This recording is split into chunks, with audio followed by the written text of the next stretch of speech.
Praktisi hukum Rasman Nasution menilai sidang peninjauan kembali Saka Tatal menabrak keputusan hukum yang sudah inkrah. Rasman menganggap Saka Tatal pernah mengajukan gerasi dan ditolak, sementara tim kuasa hukum Saka Tatal menyatakan kliennya tidak pernah mengajukan gerasi. Dan berikut potongan perdebatan antara praktisi hukum Rasman Nasution dengan kuasa hukum Saka Tatal Farhad Abbas serta Krisna Murti dalam dialog Breaking News pagi tadi. Sidang Saka Tatal ini menabrak undang-undang sendiri, menabrak putusan hakim sebelumnya. Apa itu? Maaf, dalam konteks hukum maksud saya bukan majelis, tetapi Saka Tatal dan 7 orang terpidana lain sudah mengajukan permohonan gerasi kepada Bapak Presiden Jokowi dan itu telah ditolak oleh Bapak Presiden Jokowi. Jadi penolakan ini menurut saya menjadi landasan yang paling yuridis untuk tidak dan atau ditolaknya PK.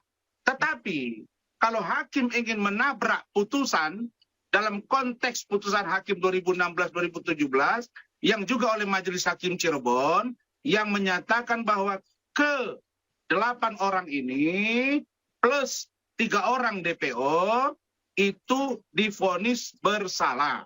Nah karena itu menurut saya hakim harus benar-benar hati-hati, mencermati, dan kalau sampai ini diterima, menurut saya akan muncul banyak persepsi tentang bagaimana penegakan hukum yang benar.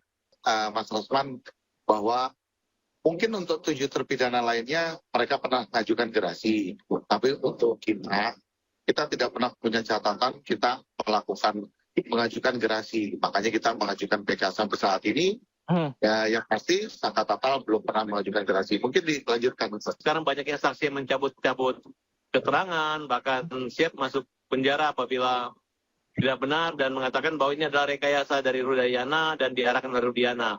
Karena memang terbukti saksi tersebut tidak pernah hadir di pengadilan, hanya sumpah saja. Nah, disinilah kita menganggap bahwa adanya rekayasa penyidikan, penuntutan, dan maupun pengadilan.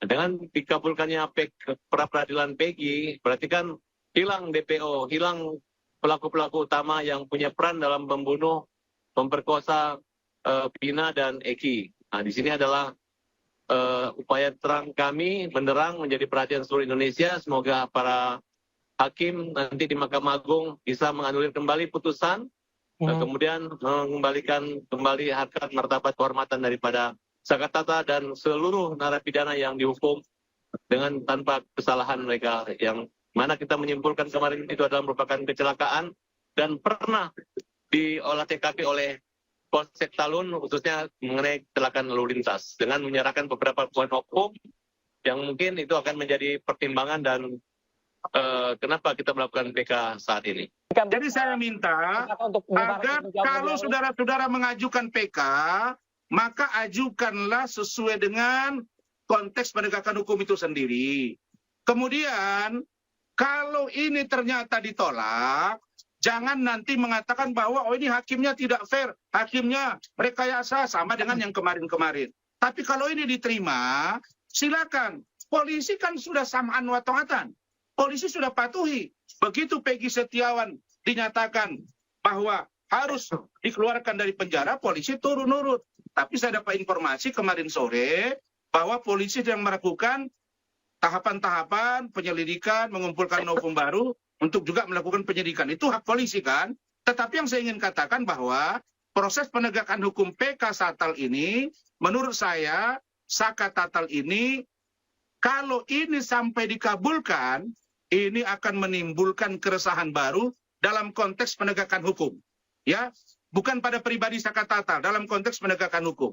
Maka tidak ada pilihan lain. Itu sebenarnya ada dua paham. Kalau misalnya untuk perkara biasa yang sudah mengajukan gerasi, itu boleh, tidak boleh mengajukan PK. Tapi untuk perkara yang sangat luar biasa, merupakan kejahatan dalam penegakan hukum dan keadilan ini, itu ada jurisprudensi beberapa kasus yang gerasi bisa mengajukan PK selama pengadilan tidak menolak gitu. Jadi kalau kita mengejar kebenaran material, nah kita harus tahu kan tujuannya hukum untuk keadilan, bukan untuk menyembunyikan yang adil dan menimbulkan yang tidak adil. Tuh, jadi nggak usah khawatir. Kalau Sakatatal tidak pernah melakukan gerasi, 7 orang itu pernah melakukan, dan tidak ada juga larangan. Hakim bisa membuat atau menerobos sebagai pembuat undang-undang. Jadi jangan ditakut-takutin lagi, kita akan ditolak. Ntar nanti kalah lagi loh, kayak Peggy, katanya punya data semua, ternyata enggak. Kan kasihan, kamu udah hina-hina, maki-maki orang, tapi orang yang bebas merdeka. Oleh karena itu, saya minta orang-orang yang menghina Peggy, minta maaf dan minta ampun, bertobat. Jangan sampai dilaporkan lagi, segera.